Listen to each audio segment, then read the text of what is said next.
नमस्कार शेतकरी बंधूंनो, मी प्राध्यापक बाबासाहेब विठ्ठल गायकवाड माझ्या शेतीशास्त्र या यूट्यूब चॅनलवर आपलं सहर्ष स्वागत करतो। शेतकरी बंधूंनो, पेरूमध्ये दोन प्रकारच्या छाटण्या केल्या जातात। पहिली छाटणी म्हणजे खरड छाटणी, जी आपण जानेवारीमध्ये करतो, आणि दुसरी जी छाटणी आहे ती हलकी छाटणी, ती आपण साधारण ऑक्टोबर किंवा नोव्हेंबर मध्ये करतो। शेतकरी बंधूंनो, आज आपण ऑक्टोबर छाटणीबद्दल माहिती घेणार आहे, जिला आपण हलकी छाटणी म्हणतो। आता ऑक्टोबर छाटणीमध्ये काय करायचं आहे की ज्या झाडांना फळं लागलेली आहेत, फळं ज्या फांदीवरती लागली, त्या फळं लागलेल्या जागेपासून आपल्याला काय करायचं की वरची जी फांदी आहे ती कट करून टाकायची।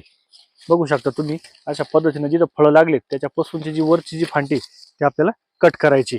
तर याच्यामुळे काय होणार आहे, झाड जे जमिनीतून अन्नद्रव्य घेत आहे ते शाकीय वाढीकडे न जाता ते फळांच्या वाढीकडे जातं। याच्यामुळे असा फायदा होतो की फळांची साईज होण्यामध्ये चांगला याचा महत्वाचा रोल आहे। त्यामुळे मार्केटमध्ये पण याला चांगली किंमत मिळते आणि फळांची क्वालिटी ही याच्यामध्ये चांगल्या प्रकारे दिसून येते।